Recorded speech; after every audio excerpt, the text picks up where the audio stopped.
Bagi IE, Hussein Abdul Bagi IE, Vice President in charge of Services Cluster. His Excellency General Taban Dengai, Vice President in charge of Infrastructure.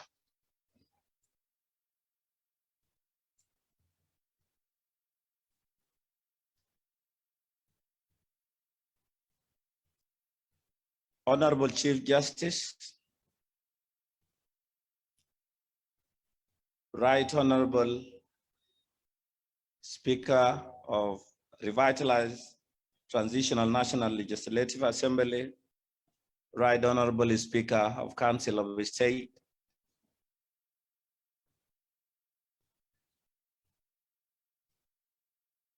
Honorable Presidential Advisor, National Ministers, Members of Parliament, State Governors, Chief Administrators of Administrative Area, the three, Deputy Governors, Deputy Chief Administrators, representative of the Diplomatic Corps,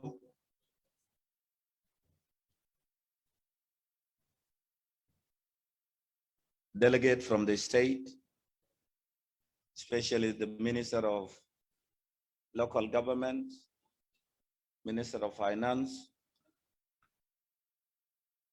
Peace Ministers or Security Advisors, and our Secretary General. Invited guests, ladies and gentlemen, good afternoon. First of all, I would like to introduce myself. I'm Tunguar, the Deputy Governor of Unity State. I'm here representing my governor, who happened to be in the state. And I want to make this very clear, as it was said by the Special Representative of the Secretary General, that we are indeed flooded.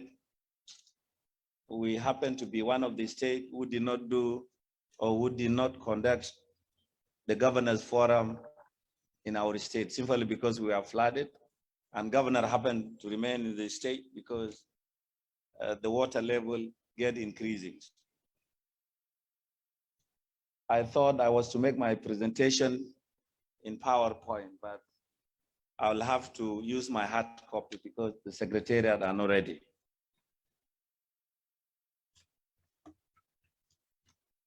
First of all,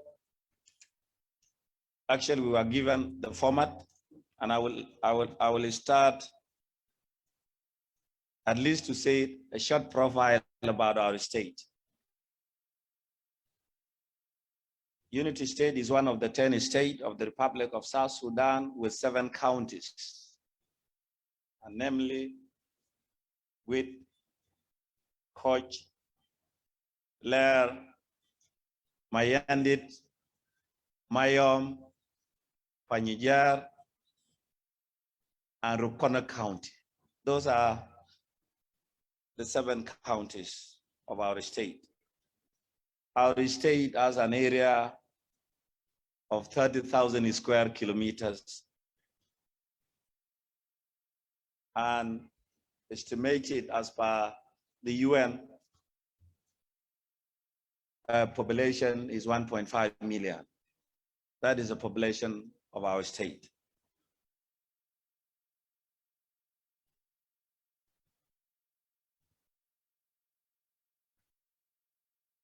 Our state borders number of states of the Republic of South Sudan. It borders Lake State in the south. It also borders Warabi State in the west.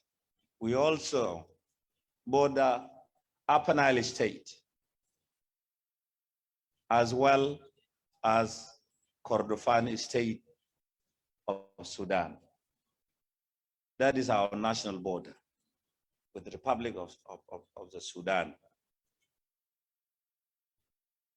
Our state has a very fertile land for agriculture. And I think this is important also for us to mention. The capital of our state is Bentiu. That is, this is like Juba, which is the host of this conference, which happened also to be the capital of Central Equatorial State. Our state is one of the oil producing states. I would not say the richest, but we are one of the producing state with the quality of oil, with two major operating companies. That is SPOC operating in Tarjas, as was explained by His Excellency the Vice President of BAN, and GPOC in Unity Oil Fields. That is our short profile. We have more, but I think those are enough for the audience to know. State vision, mission, and core value. We are united, peaceful, and prosperous state based on social equality, distribution of resources, and human rights and rule of law. Our mission, we are ensuring good governance, deepening peace building, preventing conflicts, and improving security and reducing poverty through a process of rapid social and economic development. Our few core values as a state. We believe in the unity and harmonious coexistence. Embrace democracy and transparency, respect of rule of law and human rights. Equitable delivery of basic services to our people, sustainable peace and development. Promote participatory planning, implementation, monitoring, and evaluation.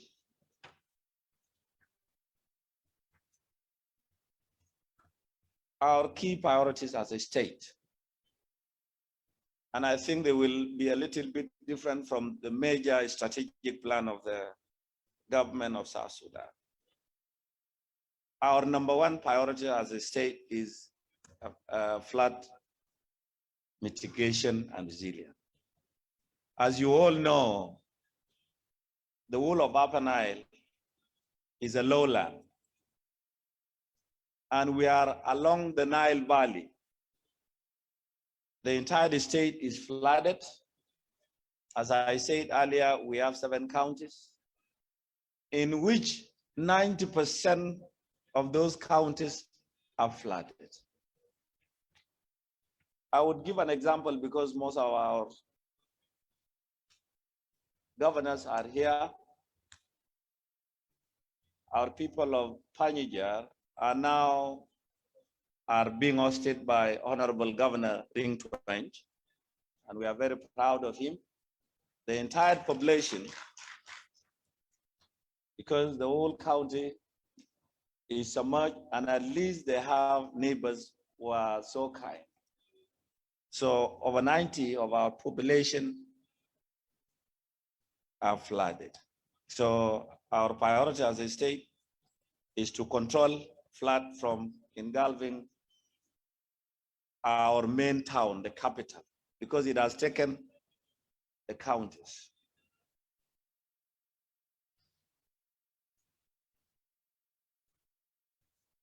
So our work is to prevent more displacement.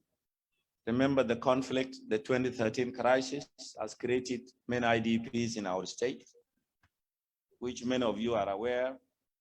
They live in the UN camp and now transit to the government as IDP camp. And we thought if this flood has not come, our plan was initially to work for resettling those IDPs living in the IDP camp. But since the flood has affected, now almost our state become an IDP camps. The second priority is peace and security. Once there is peace, we would be able to resettle our IDPs as well as the returnees, especially our people are in Sudan, at least a good number of them. Once there is a conducive environment created by the government in terms of peace, we believe they can voluntarily return to the state. Our priority number 3 as a state is agriculture.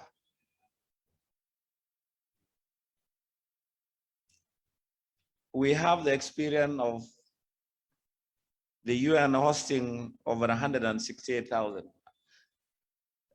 Remember that the IDP camp in Bentiu was hosting 168,000 people, which is a big number. We believe these people, through introduction of a modern agriculture, would be able to produce on their own, adequate food for themselves. And that is why we are. But given the flood now, this has become another challenge, but it remains our priority. The other priority is roads, which is also affected because we don't know when can we have the road. Because that flood we have is the only flood that will never let our people to return home. Because we have constructed dike taller than me, yet the water keep building up. Actually it sometimes breach the dike. So road is an important priority because when we talk of improving security, you can never improve security without road network. And again, why do we prioritize road network? The insecurity that is being caused by our harm youth is only the engagement, through cattle rustling. They have nothing, especially with our neighboring state.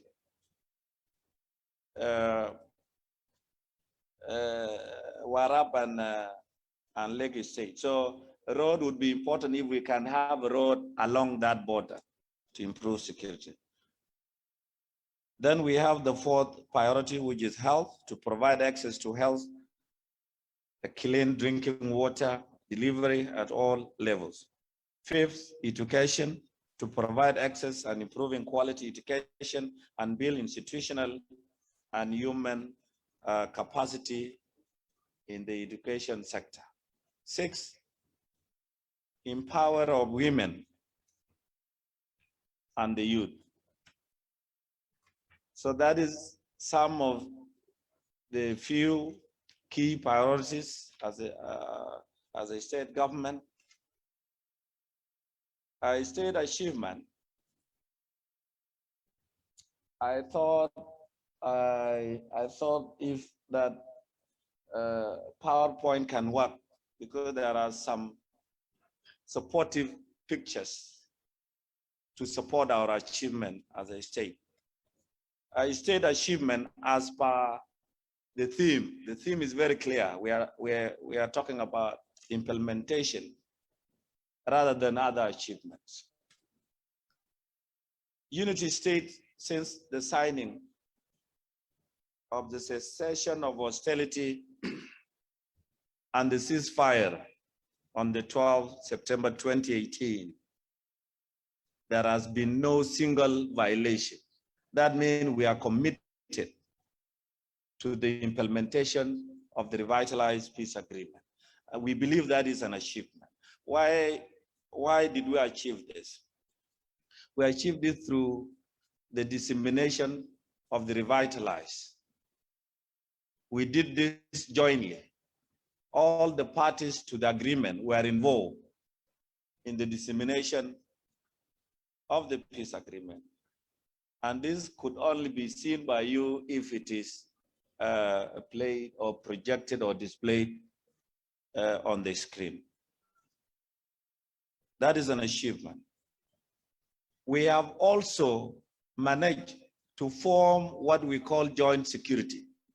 Remember, many questions were raised in regard to when will we have the graduation of the necessary force.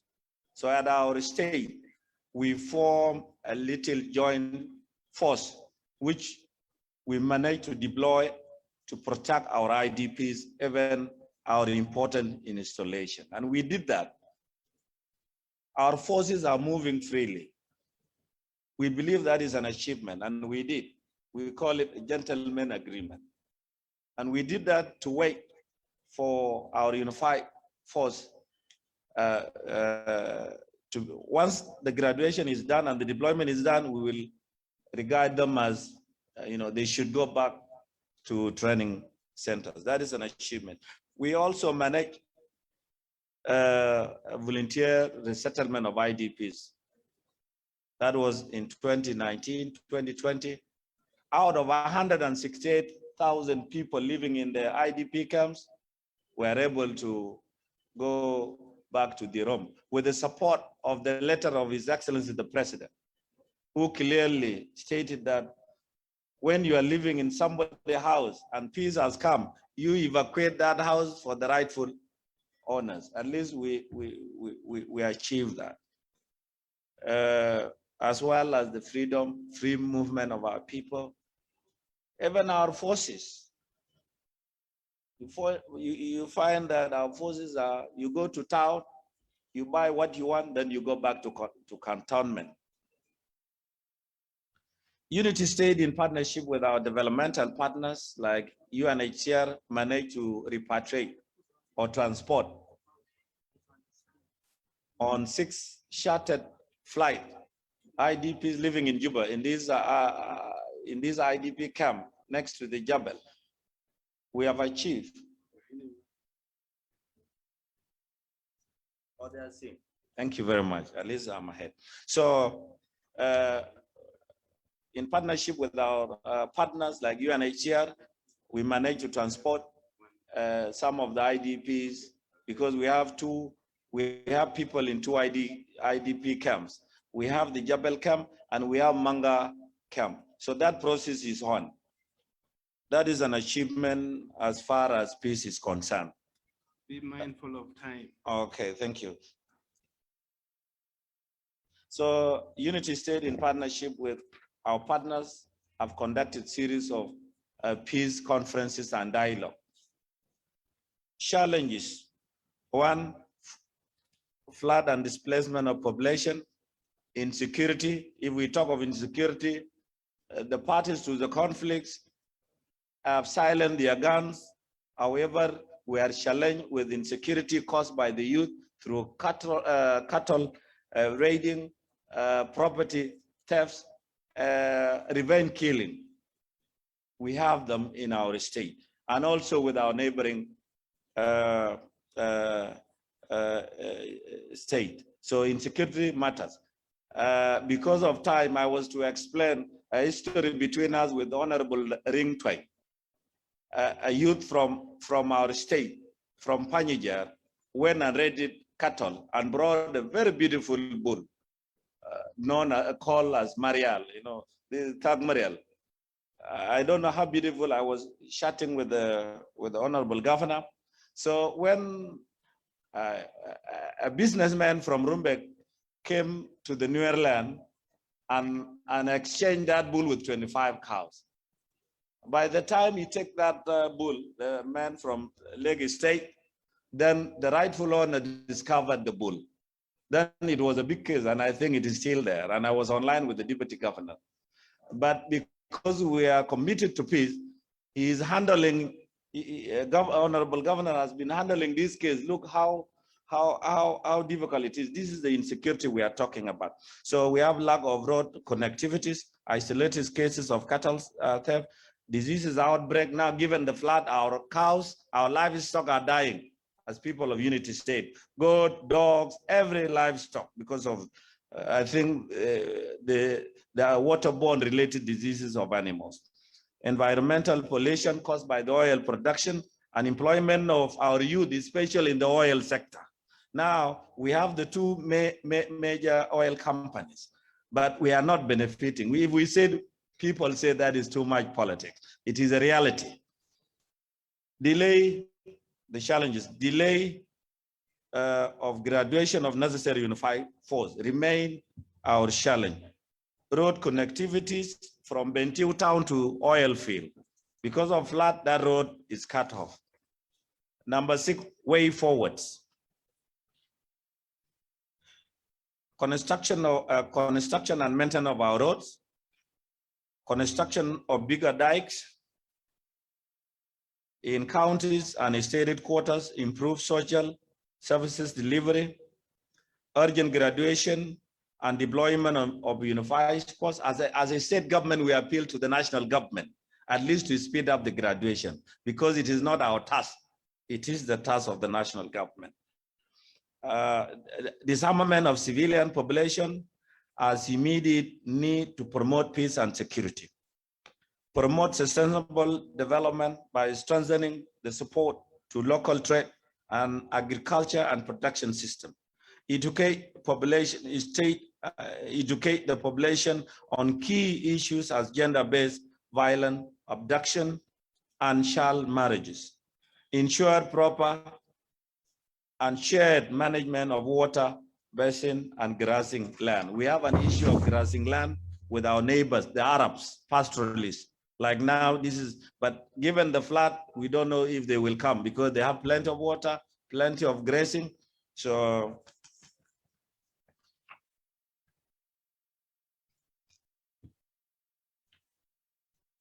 I think I have one paper missing. Yes, which is number 7, the plan to implement, actually the state plan in implementation of the agreement. We believe as a government that dissemination of the revitalized peace to the grassroots would actually make our people to understand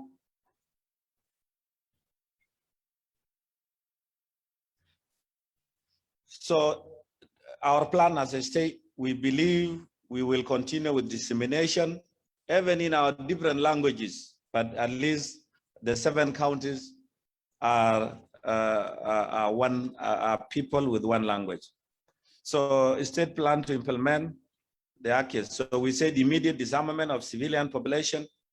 Number 2, continuous dissemination of the revitalized in 7 counties and the state and in the state headquarters. 3, flood mitigation through construction of 80 square kilometers with 3 meters high and 6 meters wider. That means our plan is to build one road that will surround the state, and we use it as a road so that it remain compact and stronger. 4, resettlement of IDPs and returnees back to their homes. 5, maintain laws and order, maintain law and orders in the state. 7, mobilize more equipment, because now we are flooded. We said we should, as a state government, we should be able to mobilize excavators, dozers, graders, rollers, to rehabilitate and construct road. 8, appeal to the national government to speed up the graduation and deployment of the necessary unified forces. 9, immediate opening of the road between Bentiu and Unity oil field. And remember, that is the state whose oil is put for development, and we are cut off. And I think that His Excellency, the first Vice President, should take our appeal. Plan to conduct peace conferences between our neighboring state and administrative areas, namely Lake State, Warab State, Ruweng, and Abyei, to promote peaceful coexistence and stop cattle raiding. Our issues with Lake and Warab are issues related to cattle thefts. or cattle raiding. Their youth come and raid from us. Our youth go. Recently, I think 5 days ago, youth from Apuk actually raided cows from Mayom, over 200 head of cattle. So we believe through conferences, we'll be able to address those issues. So I think those are some of the few things we have jotted as a unity state government with my team. If Your Excellency, if you can allow me also to just tell, to request those ministers who accompany me to just weave the house. Nasbentiu, you stand up. You stand and, yes. Thank you. Thank you, Your Excellency.